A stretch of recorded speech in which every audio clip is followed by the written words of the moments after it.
Seja bem-vindo, seja bem-vinda para mais uma aula da Escola Bíblica. Hoje nós vamos estudar a missão da Igreja de Cristo. É a lição de número 5 do primeiro trimestre de 2024. Como você sabe, já está acostumado aqui conosco na série EBD. Aqui nós não ministramos a aula minuciosamente. Nosso intuito aqui, nosso interesse é dar para você suporte.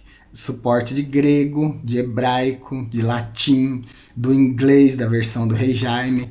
Esse é o nosso objetivo aqui nas aulas da Escola Bíblica. E hoje nós temos nessa lição 8 palavras gregas para a gente decifrar. E nós vamos trabalhar em cima desse objetivo, de mostrar o sentido, o significado, de uma forma um pouco mais ampla do que aquilo que é oferecido na lição para vocês. Eu vou deixar vários vídeos para vocês na lição de hoje, vídeos para complementar o entendimento do assunto da aula de hoje, tá bom? Então, se você é um estudante, é muito importante que você assista os outros vídeos. Meu interesse aqui não é ficar fazendo você assistir vídeos do meu canal, até porque tanto de gente que assiste os vídeos do meu canal não influencia tanto assim, não faz tanta diferença financeira, né? Então, não é isso que eu quero. O que eu quero realmente é contribuir. E para o vídeo da aula não ficar muito longo, então você complementa com outros vídeos. Vou deixar na descrição. Se você não tem muito costume com o YouTube, a descrição é essa parte de baixo aqui. Você desce aqui, vai ter o emblema do canal, o Maná de hoje, vai ter o nome, vai ter a descrição. A descrição começa aí, na frente está escrito mais. Você clica no mais, ele abre, expande. Vai ter outro mais, clica nele de novo e ele vai abrir toda a descrição. Aí ali tem várias informações importantes, tem os nossos cursos, os nossos livros e tem os links dos vídeos que eu estou indicando nessa aula de hoje para você assistir, tá bom? Então dá uma olhadinha. Nos cards, que é esse aviso que aparece aqui em cima, eu também deixo vários vídeos. Nos cards, pelo menos 5 vídeos ficam em cada aula, em cada vídeo aqui do canal. Nas telas finais ficam 4 e aqui na descrição eu posso deixar quantos eu quiser. Na descrição eu sempre deixo aqueles que eu anuncio aqui, que eu falo para você assistir. Sempre são complementares ao assunto do vídeo, da aula, tá bom? Então é importante assistir. E você que vai para a aula da Escola Bíblica, você que é professor, você não pode ir despreparado, você tem que ir preparado, né? Então é muito importante você cobrir todas as possibilidades. Quando eu estudo para ministrar uma aula de teologia, uma aula de escola bíblica, uma pregação, sempre eu tento cobrir todas as possibilidades de dúvidas e de perguntas. Já ministrei conferência, seminário, aulas em que eu falei assim, olha, não precisa interromper muito para fazer pergunta, porque praticamente eu vou responder todas ao longo da ministração. E é o que acontece, quando chega no final, já teve até pessoas que vieram no final abordar e falaram, pastor, realmente o senhor respondeu a minha pergunta durante a sua ministração. Então você como professor, saiba de uma coisa, preparação é a chave do poder de um orador, de um pregador, de um professor. Quando você não se prepara, você já está fadado ao fracasso, mas quando você se prepara, você é vitorioso. E todo esse suporte que eu ofereço aqui é preparação para você, tá bom? Hoje, então, nós temos 8 palavras gregas para investigar. A aula de hoje vai tratar da missão deixada por Cristo para a sua igreja. Nós vamos estudar hoje qual foi essa grande missão que Cristo deixou para a sua igreja. Jesus deixou uma comissão. A propósito, aliás, uma grande comissão ele deixou para a sua igreja. Essa grande comissão ela é vista quando ele envia os 70 naquela missão. Ele envia de 2 em 2, depois ele envia 70 discípulos para pregar o evangelho. Essa aí é a grande comissão. E eu vou deixar já aqui para você um vídeo short, 1 minutinho só. Vou deixar aqui na descrição para você assistir o termo grego e o termo latim para essa comissão dos 70. Vai ser bem legal você aprender isso, vai acrescentar ao seu conhecimento. Mateus 28:19 é a grande comissão. Então, a igreja, além de ser comissionada a pregar o evangelho, a igreja também ela é adoradora. A igreja, a igreja tem duas missões precípuas, duas missões mais importantes. Uma é ela em relação às pessoas do mundo e a outra é ela em relação a Deus. Ela em relação ao mundo, ela é evangelizadora. Do ponto de vista missiológico, que inclusive é a minha especialidade, eu sou missiólogo de formação, nós entendemos que a pregação do evangelho se dá em duas etapas. Evangelização, que é aquela coisa local que a gente faz para as pessoas do nosso idioma, da nossa cultura, da nossa língua, e missão, que é aquilo que a gente faz para pessoas de outra cultura, de fora do nosso país, tá bom? De outra língua. Então a evangelização se divide nesses dois âmbitos. E a igreja tem essa obrigação e essa missão. É disso que fala a aula de hoje. A missão da Igreja de Cristo é evangelizar. E as 8 palavras gregas que nós vamos estudar no campo semântico da pregação, elas estão interligadas. Essas 8 palavras que nós vamos estudar. A propósito, deixa eu já anunciar para você. Kyrisso, evangelizo, latria, icodome, e também nós vamos ter maftevo e maftis. Nós vamos investigar cada uma dessas palavras. E você já pegou aí um pouco da pronúncia, mas eu vou frisar ainda mais para você a pronúncia, para você pronunciar direitinho aí na hora que você estiver dando a sua aula. A igreja, em relação ao mundo, então, ela é evangelizadora, ela testemunha e ela leva o evangelho. A igreja, em relação a Deus, ela é adoradora. Vou deixar um vídeo aqui, já deixei um vídeo short para você explicando o que é a grande comissão, usando o termo grego e latim. E agora eu vou deixar um vídeo para você explicando o que é adoração, para você entender a etimologia da palavra adoração no hebraico. Você vai gostar disso aqui, eu vou deixar aqui na descrição para você. Esse eu vou deixar aqui no card também para você assistir, ficar facinho, tá bom? Então, no tópico 1, que é pregação e instrução, nós vamos estudar 4 palavras gregas, que é kyrisso, evangelizo, maftevo e maftis. No tópico 1. No tópico 2, nós vamos estudar adoração e edificação, e aqui a gente vai ter 2 termos gregos, latria e icodome. E no tópico 3, comunhão e socialização, nós vamos ver 2 palavras gregas, que é koinonia e koinonio. Tópico 1, então, pregação e instrução. O item 1 do tópico 1 é proclamando as boas novas. A igreja foi fundada por Cristo, aparece a fundação da igreja aí, a parte do evangelho que mostra Jesus fundamentando a sua igreja, é Mateus 16, 18. E ele fundamenta ela como uma instituição evangelizadora, abençoadora. Jesus fundamenta a sua igreja de uma forma extraordinária. Ele dá um poder tão grande para a sua igreja que a Bíblia diz que nem as portas do inferno prevaleceriam contra ela. Então a igreja tem vitória garantida e ela é enviada como representante na evangelização, como representante de Cristo. E é isso que quer dizer o termo kyrisso, quirigma, quirix. Todos esses termos nós vamos avaliar agora aqui nesse tópico. Então a igreja ela é enviada com poderes, com autoridade daquele que a envia. Jesus, antes de ser assunto ao céu, ele deixou para a igreja uma missão. E não foi um improviso. Apesar de fazer parte das últimas palavras de Jesus, mas antes de subir, ele disse: ide por todo mundo pregar o evangelho a toda criatura. Marcos, no 16, do 14 ao 20, ele usa, num desses versículos aí, ele vai usar o termo grego kyrisso, que é traduzido por pregar, por proclamar. Então, kyrisso é uma proclamação e aparece 61 vezes esse termo no Novo Testamento. No mesmo campo semântico de kyrisso, nós temos quirigma, nós temos quirix, são palavras de mesmo sentido. Isso é um campo semântico. Um campo semântico reúne palavras do mesmo sentido.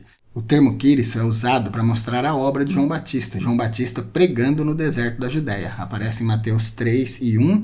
E também para mostrar a obra de Cristo como pregador. Ele começa a pregar. E a referência aqui é Mateus 4 e 17. Kyrisso, então, é o ato de proclamar o evangelho. E quirigma é a proclamação, é a pregação.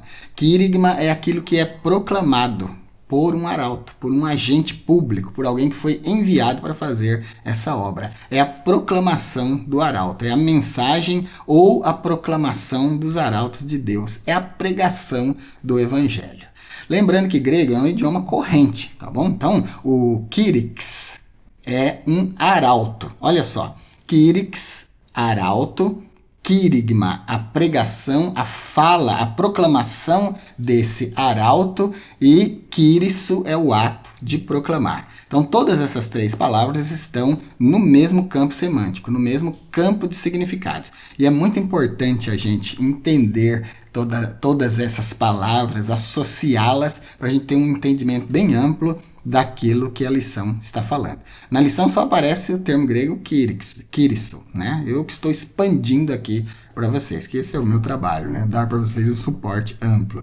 Então, kyrix é o arauto, é o mensageiro, aquele que é investido de autoridade pública, aquele que leva mensagem oficial de reis, de magistrados, de príncipes e, no nosso caso, de Cristo, de Deus, a mensagem do Evangelho. No Novo Testamento, o termo kyrix aparece significando embaixador de Deus, arauto ou proclamador da palavra divina. Como exemplos de kyrix, nós temos João Batista, temos Jesus Cristo e muitos outros mestres cristãos que a Bíblia apresenta.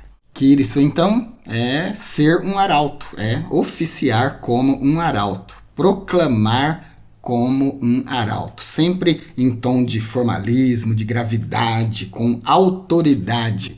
E a mensagem do kyrix, a querigma, que é a mensagem do kyrix, kyrix é o embaixador, é o enviado, é o proclamador, a querigma, que é a mensagem dele, é uma mensagem que deve ser acatada como uma mensagem de alguém que anuncia com autoridade, como um verdadeiro representante. E além de ser uma mensagem que deve ser acatada, ela também é uma mensagem que deve ser obedecida. Esse é o sentido de querigma, a proclamação do kyrix, aquele que anuncia o evangelho. Ainda no mesmo campo semântico, só a título de curiosidade, nós temos também ainda o termo grego prokyrisso, que é aquele que é um arauto, aquele que anuncia, aquele que proclama. No item 2 do tópico 1, nós temos o objetivo da pregação. Outro termo usado com frequência no Novo Testamento para se referir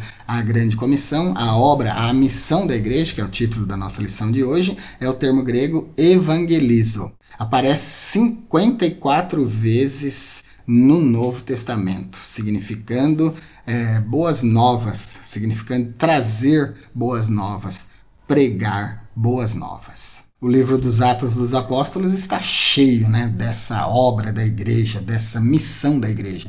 Inclusive, em missiologia, Atos dos Apóstolos é o livro considerado como o manual de missões da igreja.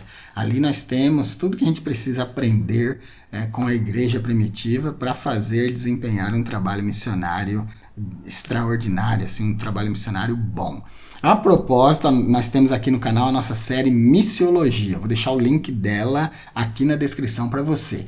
Se você quiser montar um trabalho missionário aí na sua igreja, mesmo que você não saiba nada, com os vídeos aqui do nosso canal, você consegue montar um trabalho missionário aí na sua igreja, uma secretaria de missões, desde o zero, formar diretoria, membros, tudo nós temos nessa série. Então, se você gosta disso, se inscreva no nosso canal e aproveite essa nossa série.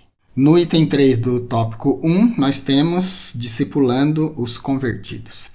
Pregar é levar o evangelho para quem está fora, para quem ainda não é convertido. Discipular é ensinar quem está dentro.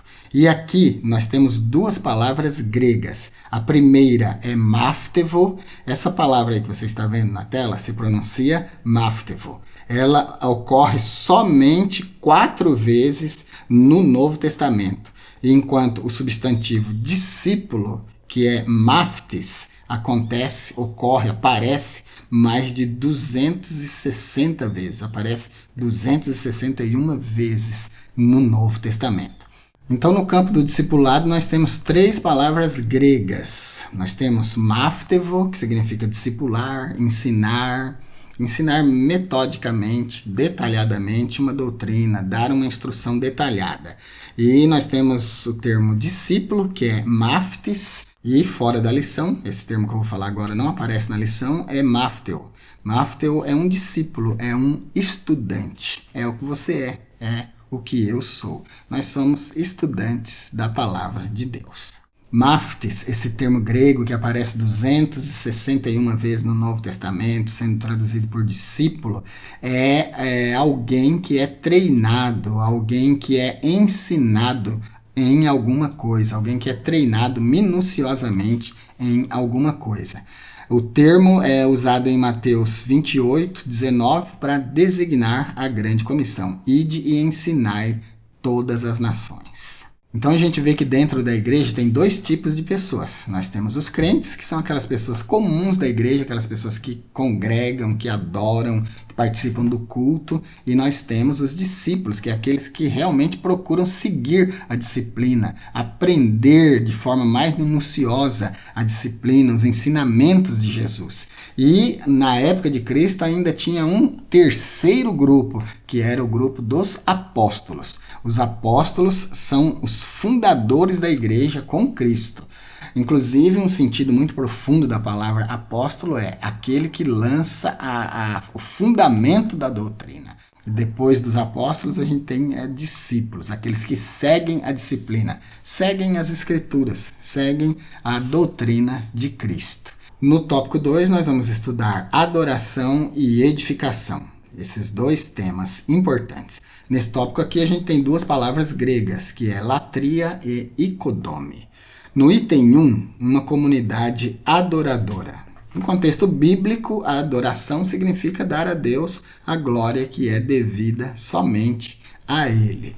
Mas eu vou deixar para você um vídeo aqui na descrição explicando para você a etimologia da palavra adoração. Nesse vídeo que eu vou deixar para você, você vai aprender 3 palavras importantes envolvidas no campo da adoração. Então vai valer muito a pena. Eu vou deixar aqui na descrição para você e vou deixar também aqui no card esse vídeo, que eu acho importante para você acessar de forma fácil.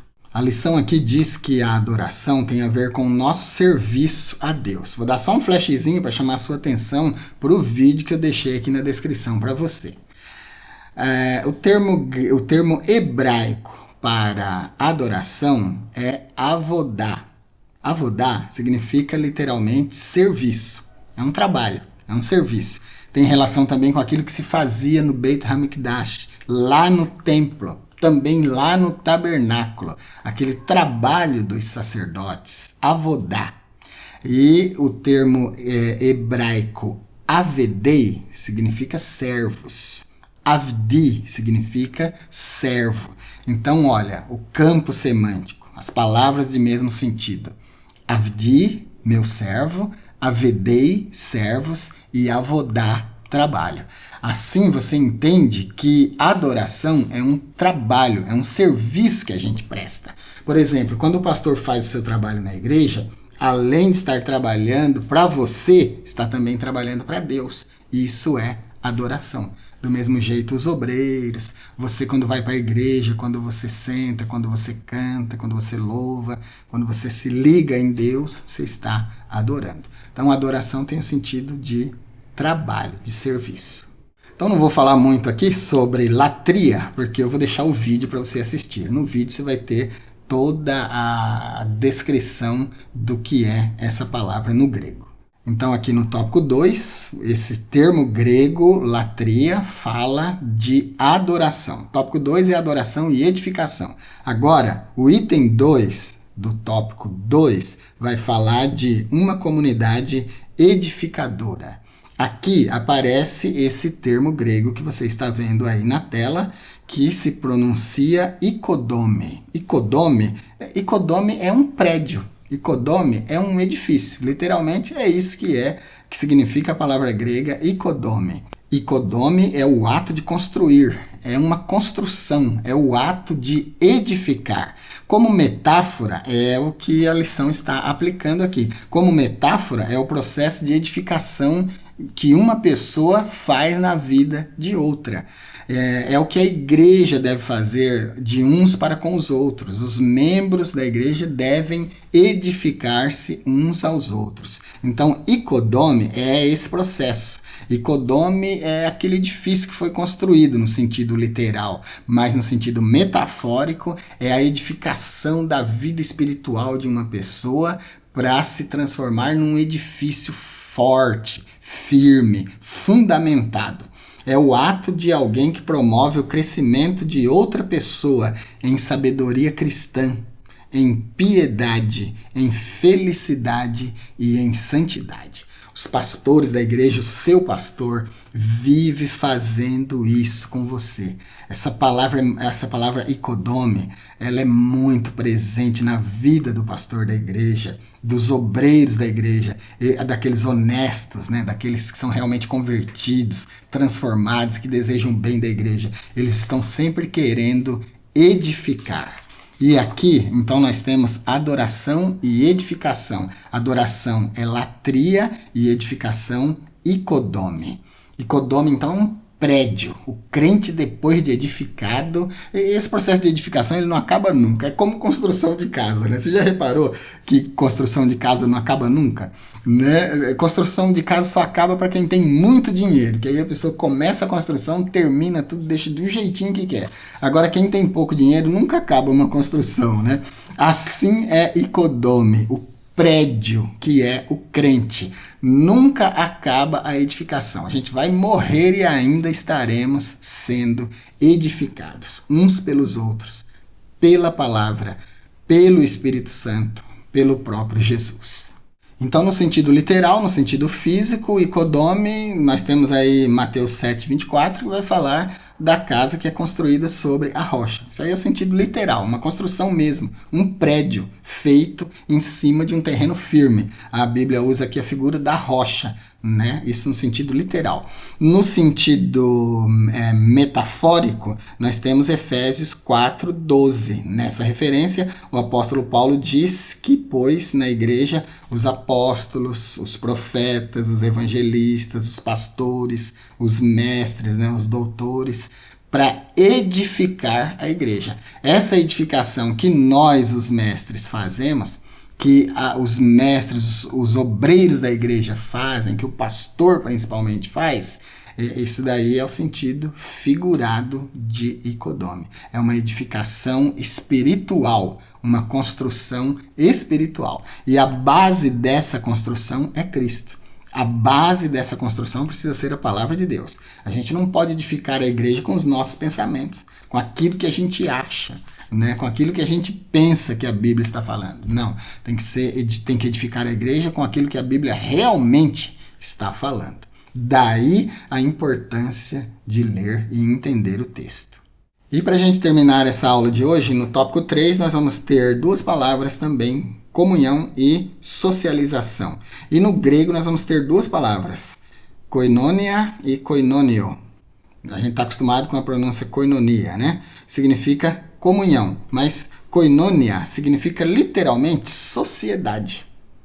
É a reunião de pessoas. Eu vou deixar um vídeo aqui para você, assista esse vídeo. 4 tipos de koinonia. É um vídeo rápido, mas eu não vou gastar tempo explicando aqui, porque olha, a gente já usou bastante tempo na aula de hoje. Então eu vou deixar esse vídeo aqui na descrição e vou deixar ele aqui no card para você assistir. 4 tipos de koinonia. Koinonia aparece 19 vezes no Novo Testamento e é traduzido literalmente como parceria, participação, comunhão espiritual e, como eu disse, também como sociedade. O termo grego koinonia é muito importante na igreja porque a igreja é um corpo. A igreja ela é simbolizada como um corpo, o corpo de Cristo. Não tem como expressar mais comunhão, mais sociedade, mais koinonia, né, do que isso. Um corpo. O corpo é todo interligado. Cada parte do corpo é interligada. Se ferir a ponta do dedinho aqui, você vai sentir. Se ferir a ponta do dedinho do pé lá, você vai sentir. Se puxar um único fio de cabelo aqui da cabeça, você vai sentir. Isso é corpo interligado. Isso é koinonia. Isso é união. Então, o corpo de Cristo, a igreja é representada como um corpo nesse sentido. Todos interligados. E a palavra grega para referenciar essa união, essa unidade é koinonia, comunhão. O item 2 é unidade e fraternidade. A igreja precisa viver unida e precisa ser fraterna, ela precisa amar, os irmãos precisam se amar, os irmãos precisam se preocupar uns com os outros, socorrer na necessidade. A necessidade pode ser física, pode ser financeira, pode ser emocional, né? Às vezes a pessoa precisa de um abraço, às vezes ela não precisa de dinheiro, não precisa de roupa, não precisa de nada, mas precisa de uma conversa, de um abraço. Então a fraternidade age nesse sentido. Então a igreja precisa ser unida e fraterna. Um dos maiores males da igreja moderna é a falta de comunhão. A igreja não está mais una como era no seu princípio. No princípio, tinha lá os motivos políticos, sociais, né, para que a igreja primitiva fosse tão unida. Todos eram perseguidos, então se uniam. Claro, tem esse sentido. Mas a igreja primitiva nos dá uma lição de união muito forte, que a gente precisa seguir. Hoje a fragmentação no meio da igreja está muito grande. Nós temos mais de 37 mil denominações religiosas no mundo hoje. Então é muita fragmentação, né? Tantas igrejas se dividindo, novas igrejas se abrindo e tal. Eu não sou contra a abertura de igreja, mas muitas igrejas são abertas por desunião. E para terminar, o item 3 do tópico 3, a fé na esfera social. Aqui aparece o termo grego koinonio, que significa ajuda, contribuição, partilha. A koinonia existe também no âmbito de contribuição. A oferta que você leva aí na igreja faz parte da koinonia, da comunhão. A assistência social que você leva, aquele quilo de alimento, aquela cesta básica que você doa para a igreja, para que a igreja possa realizar o trabalho social, isso aí também é koinonia. E é o que esse termo grego, koinonio, vai representar, uma partilha. É isso então que eu queria deixar para vocês aqui como contribuição nessa aula de número 5, a missão da igreja. Nós estudamos aí então 8 termos do grego que estão inseridos aí no campo da pregação do evangelho.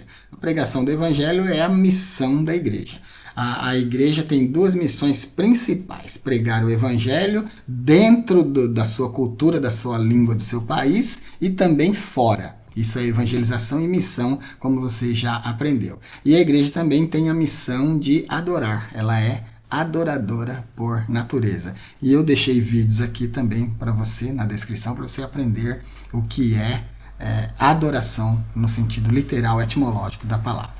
Se você está gostando da nossa série EBD, assiste, mas ainda não se inscreveu no nosso canal, se inscreva, nós precisamos da sua inscrição para ajudar o canal a crescer. Se você quiser nos ajudar ainda mais, se torne membro do nosso canal. E se quiser falar diretamente comigo, é só se tornar membro do nível consultoria. Fique com Deus então e até a nossa próxima aula.